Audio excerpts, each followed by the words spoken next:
बात करेंगे एक ऐसी कंपनी की जो पहले कपड़ा बनाती थी और अब आपके घर में इस्तेमाल होने वाली चीज़ें बनाती है।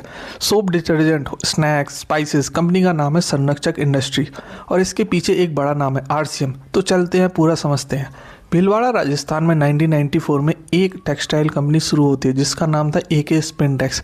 सालों तक कपड़ा प्रोसेसिंग का काम करता रहता है। 2015 में फाइनली ये बीएसई पे लिस्ट होता है।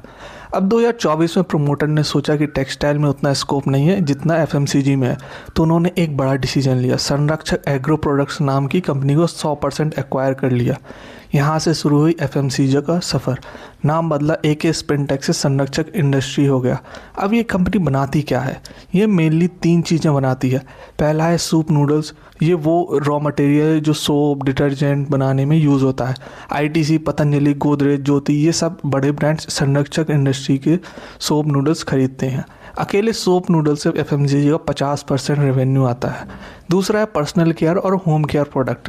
Face wash, creams, lotion, hair oil, detergent, ये सब ये कंपनी बनाती है। तीसरा है edible products, savouries, snacks, spices, packaged food.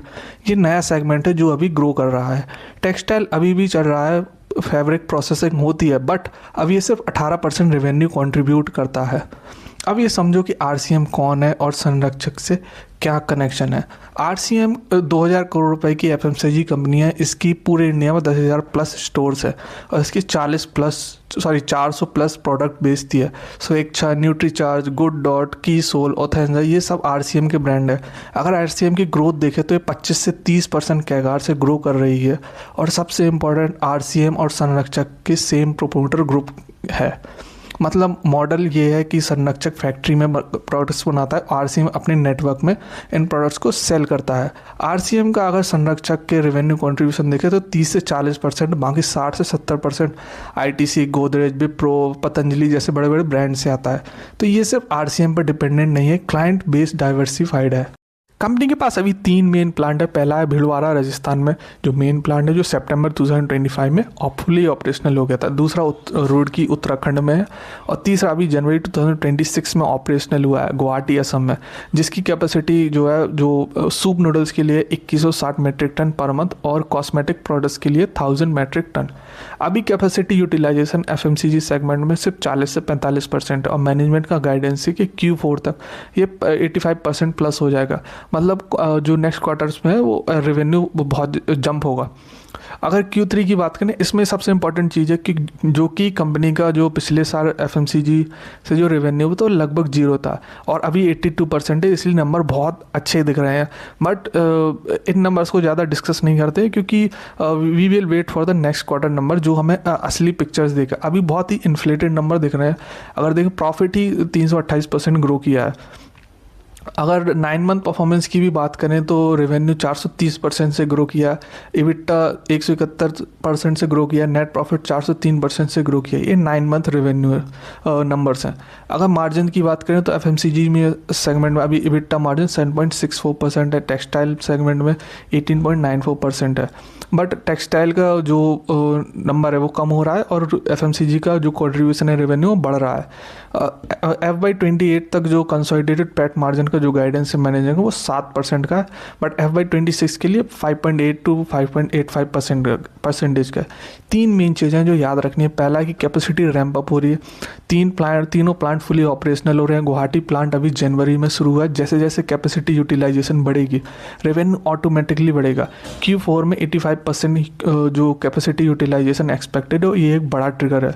दूसरा है क्लाइंट बेस भी एक्सपेंड हो रहा है। अभी आईटीसी, पतंजलि, गोदरेज, ज्योति, विप्रो जैसे ब्रांड्स ऑलरेडी क्लाइंट है और नए ब्रांड्स को भी ऐड हो रहे हैं। मैनेजमेंट ने कहा है कि नई कैपेसिटी ऑलरेडी कुछ कंपनीज ने बुक कर ली है Q4 के लिए। तीसरा आरसीएम की अपनी ग्रोथ जो ऑलरेडी 25 से 30% कैगार से ग्रो कर रहा है और आरसीएम ऑलरेडी संरक्षक का एक गारंटीड क्लाइंट है। जैसे जैसे आरसीएम ग्रो करेगा वैसे वैसे संरक्षक के लिए ऑटोमेटिकली ज़्यादा ऑर्डर्स मिलेंगे और संरक्षक अपने प्रोडक्ट जो पोर्टफोलियो उसको भी बढ़ा रहा है। आरसीएम ऑलरेडी 400 प्रोडक्ट्स में डील करता है। के पास कुछ क्लियर प्लान्स है। पहला है 1000 करोड़ रेवेन्यू बाय FY28, मतलब 30 से 35% कैगार से ग्रो करना है। अभी 9 मंथ्स में 410 करोड़ का रेवेन्यू आ गया है। FY28 का टारगेट एम्बिशियस है बट अचीवेबल लग रहा है अगर एजुकेशन सही रहा तो। दूसरा है प्रोडक्ट पोर्टफोलियो एक्सपेंड करना। गुवाहाटी प्लांट में 100+ प्रोडक्ट्स मैन्युफैक्चर करने की कैपेबिलिटी है। अभी ग्रेजुअली प्रोडक्ट्स ऐड कर रहे हैं, गुड मॉर्निंग से गुड नाइट तक सब कुछ बनाने का विजन है। तीसरा है एक्सपोर्ट मार्केट एक्सप्लोर करना। मैनेजमेंट ने मेंशन किया कि एक्सपोर्ट के लिए अभी प्लानिंग चल रही है, अगर एक्सपोर्ट शुरू हुआ तो अपना ब्रांड भी लॉन्च कर सकते हैं फ्यूचर में। चौथा है एक्विजिशन, ओपन है अगर कोई अच्छा अपॉर्चुनिटी मिला। गुवाहाटी वाली यूनिट इसी तरह एक्वायर की थी। अब जो नहीं है प्लान में वो है अपना B2C ब्रांड लॉन्च करना, रिटेल में जाना, फोकस प्योरली मैन्युफैक्चरिंग पर है। अगर रिस्क की बात करें तो सबसे बड़ा रिस्क है RCM कॉन्सेंट्रेशन। 40% रेवेन्यू एक ही ग्रुप से आ रहा है। अगर RCM और संरक्षक के बीच कोई भी इशू आया प्राइसिंग का, रिलेशनशिप का, तो डायरेक्ट इम्पैक्ट पड़ेगा। मैनेजमेंट ने कहा है कि 70 से 75% नॉन RCM क्लाइंट से लाना चाहते हैं और फ्यूचर में, बट अभी डिपेंडेंसी है। दूसरा जो रिस्क है वो है लो मार्जिन का। FMCG सेगमेंट का EBITDA मार्जिन सिर्फ 7.64% का है, ये काफ़ी लो है। सोप नूडल्स जैसे बिजनेस इनहेरेंटली लो मार्जिन होते हैं, कॉम्पिटिटर्स भी यही कहते हैं। मैनेजमेंट का बैट है कि स्केल से मार्जिन इंप्रूव होगा बट ये गारंटीड नहीं है। तीसरा रिस्क है वो है कैपेसिटी यूटिलाइजेशन का। अभी लो है, सिर्फ 40 से 45% का कैपेसिटी यूटिलाइजेशन है, मतलब प्लांट्स आइडल हैं, फिक्स्ड कॉस्ट आ रही है, रेवेन्यू पूरा नहीं आ रहा।